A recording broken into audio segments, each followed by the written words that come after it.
RMC. Le grand oral des grandes gueules. Bonjour. Bonjour madame. Bonjour. Bonjour, j'ai fait une erreur. Oui, c'est Béatrice, mais c'est pas grave. Qu'est-ce que j'ai dit, Brigitte? Oui, mais Béatrice, pardon. Pensez à Brigitte Macron peut-être. C'est ça. Trop. Vous avez raison. Ou Brigitte Bardot. Voilà une belle introduction. J'osais pas. Vice-procureur de Paris, ancienne juge antiterroriste. Quels enseignements le législateur, la magistrature doivent tirer de ce qui s'est passé à la préfecture de police de Paris? On a parlé de signaux faibles dont on aurait dû davantage tenir compte. Qu'est-ce qu'on doit faire? Qu'est-ce que ça vous inspire, vous? C'est pas tant la magistrature qui doit tirer des enseignements que le politique aujourd'hui. Oui. C'est-à-dire que nous, on intervient malheureusement après. En bout de chaîne. Alors, on peut intervenir un petit peu avant, tant mieux, quand on y arrive, c'est-à-dire quand on arrive à travailler avec les services de renseignement pour interpeller les gens juste avant qu'ils commettent un attentat. Mais là, pour le coup, nous, on intervient après. Donc les enseignements, on peut toujours en tirer pour les autres, mais je crois que les premiers qui doivent en tirer, c'est déjà les politiques. Aujourd'hui, les signaux ne sont pas suffisamment pris en compte. Tout à l'heure, on a parlé de radicalisation. Est-ce qu'on doit l'inscrire davantage dans le code du travail ou pas, selon vous ? Alors, le problème, et on l'a depuis plusieurs années malheureusement, et je pense que vous l'avez déjà évoqué sur plein de plateaux, c'est qu'on n'est pas toujours tous d'accord sur les mots. Et les mots ont une importance, et d'ailleurs c'était extrêmement intéressant que le président de la République rappelle dans son discours et renomme ce que je peux appeler l'ennemi, puisqu'on est sur une vision un peu binaire malheureusement, mais c'est comme ça qu'il faut l'utiliser. Il a renommé les choses. Ça suffit pas, mais c'est déjà bien. Les choses doivent être nommées correctement, parce que si on parle d'évaluation de signaux, faut-il encore qu'on soit d'accord sur la même chose? C'est-à-dire que qu'est-ce qu'on évalue? C'est ça le problème. C'est-à-dire que on voit très bien d'ailleurs dans les débats que tout de suite ça repart dans tous les sens, parce que le débat parfois n'est pas très bien posé ou on a peur de le poser. Donc là, on a renommé les choses, c'est-à-dire l'islamisme radical, le terrorisme, c'est encore autre chose. C'est-à-dire qu'on peut être radicalisé et ne pas faire de passage à l'acte, ne pas être violent. La violence, c'est un mode d'action pour faire avancer justement cette idéologie, et elle a un nom, ça s'appelle le djihadisme. Et ça, c'est encore une autre notion, c'est-à-dire que, et c'est encore, j'allais dire, d'autres personnes et d'autres profils. Donc la difficulté, elle est déjà dans la définition des mots. Il faut déjà qu'on s'accorde sur ce que l'on doit détecter. Une fois qu'on l'a détecté, il faut l'analyser en effet correctement, et en général, c'est le travail du renseignement, parce que une information, c'est pas du renseignement. Du renseignement, c'est une information qui est traitée à son bon niveau. Et qui apporte toutes les preuves nécessaires. Qui est traitée, qui est analysée. C'est-à-dire qu'il ne suffit pas de dire « Ah bah écoutez, il me semble qu'il a une pratique rigoriste pour avoir du renseignement ». Ça s'appelle une information. Du renseignement, c'est autre chose. Et après, ce renseignement, il doit être partagé. C'est encore une autre étape. Et pour être bien partagé, et c'était peut-être toute la problématique qu'on verra sortir de la terrible affaire, de l'enquête sur la préfecture. Exactement, c'est de voir comment il a été partagé au bon niveau et si les personnes ont pris leurs responsabilités. Est-ce qu'aujourd'hui le parquet antiterroriste a tous les moyens nécessaires pour travailler ou pas? Alors, on peut toujours améliorer le système, mais ce qui est sûr, c'est que le parquet national antiterroriste a été présenté un petit peu comme l'aboutissement sur le plan judiciaire d'une réflexion ou d'une maturité par rapport à ce qu'on a considéré comme être un enjeu essentiel, c'est-à-dire le terrorisme, puisque ça fait 2 ans qu'on parle de ça. Ça reste un outil, et comme tout outil, ce qui sera intéressant, c'est de voir quelle est la doctrine et la politique, c'est-à-dire la stratégie qui est mise en place. Pourquoi? Parce qu'en fait, et tout le monde le sait, je dis quelque chose qui est connu de tous, c'est que le droit, c'est jamais neutre, c'est aussi un outil. On en fait un peu ce qu'on veut, c'est-à-dire qu'on peut l'orienter d'une manière ou d'une autre. Mais on dit que le droit aujourd'hui est faible par rapport au terrorisme islamique ou pas, on aurait besoin peut-être de renier un petit peu sur le droit ou les libertés pour pouvoir avancer et davantage se protéger. Vrai ou pas? Je crois que le sujet, excusez-moi d'être insolente, est mal posé.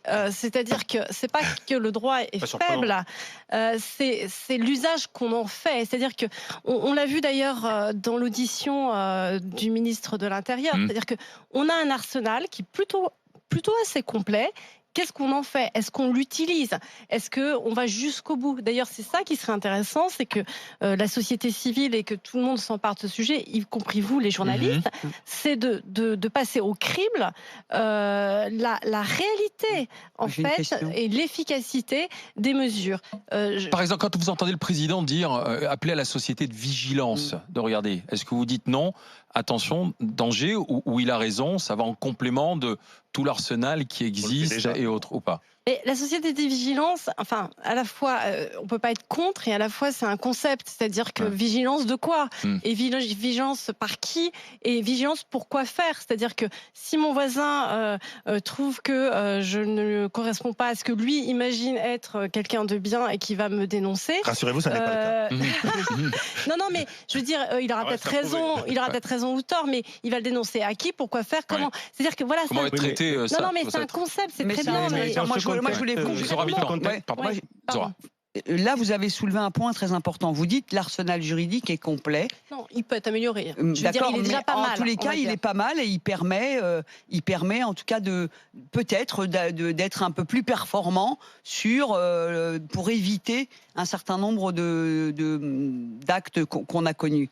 Mais il y a aussi un autre phénomène dans notre société, c'est que là où moi j'ai salué le discours du président de la République parce qu'il a utilisé les bons mots. Il faut vaincre, l'islamisme radical, c'est lui notre ennemi, c'est le djihadisme qui tue, et c'est très clair. Et j'allais dire, c'est la première fois qu'on a un président de la République qui utilise ces mots-là. Et ça, c'est plutôt un progrès. Maintenant, est-ce que dans la société, il y a aussi une tension entre des musulmans pratiquants qu'il faut respecter et à qui il faut respecter le droit d'être croyant. Et ça, c'est à protéger, c'est très important, parce qu'il ne faut pas rentrer dans une société suspicion. Mais il y a aussi des manipulateurs qui joue sur la confusion entre, à chaque fois que l'on dénonce les dérives de l'islam, on nous dit, vous nous attaquez globalement. Or, c'est faux. Donc, il faut apaiser tout le monde pour ne pas Ça, c'est être le à devoir chaque du fois... politique. Oui, mais à de chaque faire. fois d'être traité d'islamophobe, entre guillemets, cette sémantique qui est utilisée contre ceux qui voudraient lutter contre cet islam dévoyé et qui pourrit la vie de tout le monde. Donc, ça pose un problème dans actionner tout l'arsenal juridique qui permettrait de lutter. Madame Brugère. Moi, je suis d'accord avec ce que vous dites. Simplement, je reste dans mon champ de compétences. Ce qui est intéressant dans le discours du président, outre le fait, comme vous venez de le rappeler, qu'il a nommé à peu près les choses, c'est qu'il a dit surtout que c'est un problème de société. C'est-à-dire que c'est un problème global aujourd'hui. C'est pas un problème que de la justice. La justice, nous, on intervient Bien sur sûr. un segment très particulier, qui est celui du passage à l'acte, c'est-à-dire terroriste. Mais là où vous avez totalement raison, c'est que ce passage à l'acte, il sort pas de nulle part. Il y a un terreau. Et sur ce terreau, là, il faut avoir une vision globale et politique d'ailleurs, hein, quand je dis politique au sens noble du terme, évidemment, sur lequel les pouvoirs publics doivent mettre en place des actions concrètes. Voilà. Mourad Boudjelal, J'ai question. répondu à votre question. Oui, tout à Qui n'en fait. était pas une d'ailleurs, mais... Ouais, c'était Non, plus non, mais un c'est constat. très bien. Allez-y. Le président de la République a appelé à la vigilance, et je suis assez d'accord avec lui. Moi, je suis propriétaire d'un club de rugby, et j'ai essayé, bon, il y a quand même 150 personnes, et puis avec l'association, on peut parler d'un millier. J'ai essayé de savoir, il y a quelque temps, si dans mon club, il y avait des fichiers S. Question que je me suis posée. Bon, on m'a pas répondu, bien sûr. En grattant... On ne répond pas aux maires qui en font la demande non plus. Hein, En d'ailleurs. grattant un peu de façon relationnelle, j'ai cru comprendre que dans mon club, il n'y en avait pas.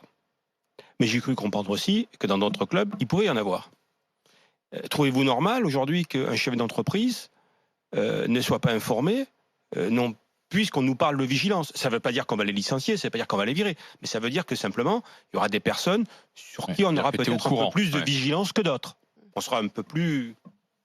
Madame Brugère, sachant que les maires MAIRES n'y ont pas accès non plus. Oui, mais les magistrats non plus, hein, je vous rassure. Oui, mais alors comment être vigilant? Est-ce que c'est pas anormal? Ben voilà, non mais je vous réponds. Vous, voilà, Ah ouais, je n'ai pas. Voilà. Oui, non mais il y a des évidences qu'il faut rappeler parfois. Donc les magistrats n'ont pas accès aux fichiers S.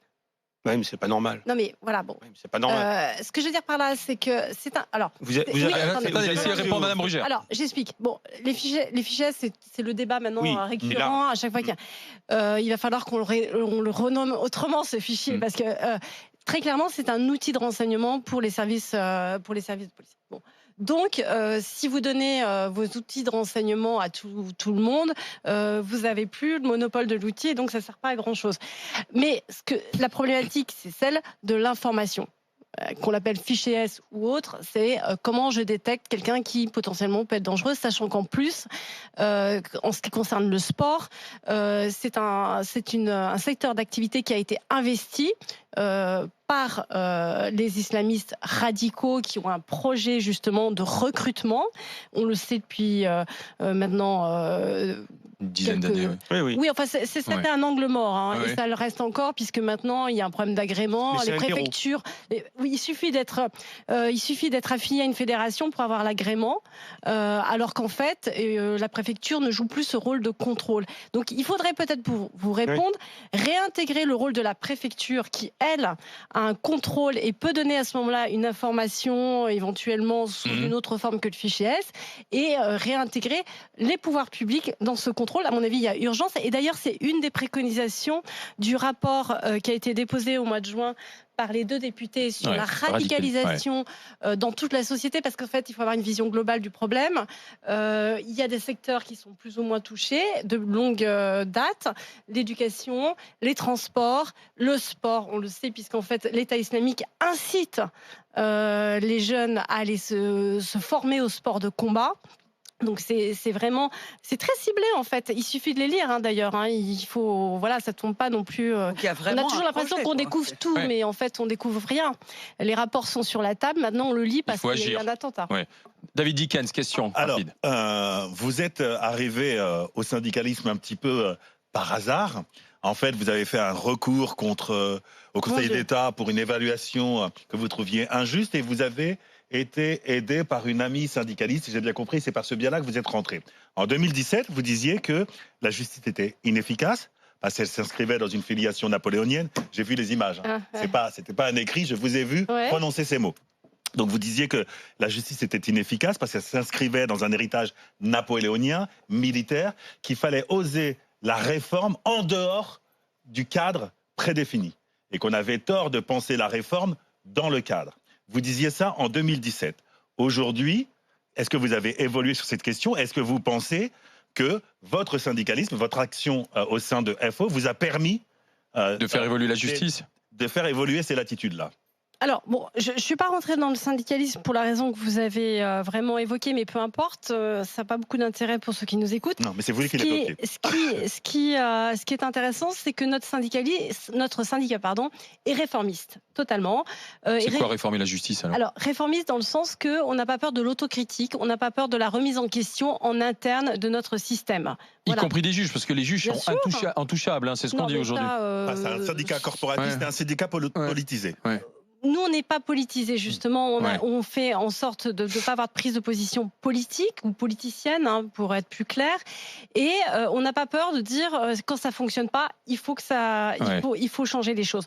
Donc, vous avez complètement raison. De ce côté-là, on est réformiste. Et on est réformiste, alors, par rapport à Napoléon, c'est plus par rapport à l'infrastructure, la manière dont la magistrature a été créée au départ, c'est-à-dire très hiérarchisée. Nous pensons qu'aujourd'hui, en effet, il y a des marges d'amélioration sur la RH, sur la manière d'être nommé, etc., etc. Mais c'est peut-être pas le sujet du jour. Mais ma question, c'était justement ça, c'est que pardonne-moi, mais je voudrais avoir une réponse. Vas-y. Mais elle a été donnée partiellement là. J'ai bien compris. Partiellement. On est bien d'accord. Mais attendez, vous pouvez permettre. Moi, je voudrais revenir sur le terrorisme parce que je sais que vous étiez à l'audience.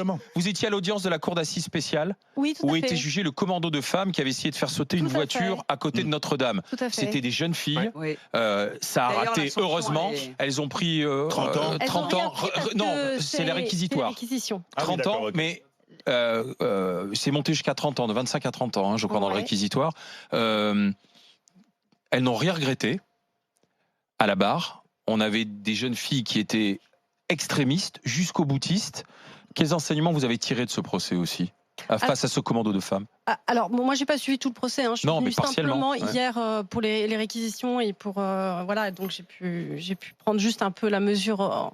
Ce qui est intéressant, c'est que c'est vraiment le procès d'un impensé, c'est-à-dire celui du rôle des femmes, qui nous a voilà, qui a surgi. Qui est arrivé tardivement d'ailleurs. Et quand on regarde aujourd'hui, c'est un impensé qui laisse des traces, puisque par exemple, pour être très concrète, il y a pas de structure au niveau de la pénitentiaire, comme pour les hommes, sur les quartiers de prise en charge de la radicalisation pour les femmes. Wow. Donc, on est en 2019.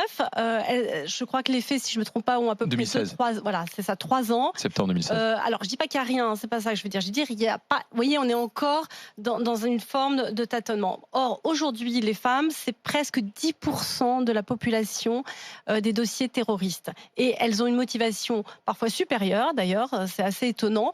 Donc, si on peut parler d'amélioration, puisque ça a été le sujet de la justice, ça, c'est une piste d'amélioration. Il y en aurait d'autres, par exemple comme tout ce qui peut être développé au niveau de la pénitentiaire. C'est un vrai sujet de radicalisation. Les prisons, il y a le sport, les prisons.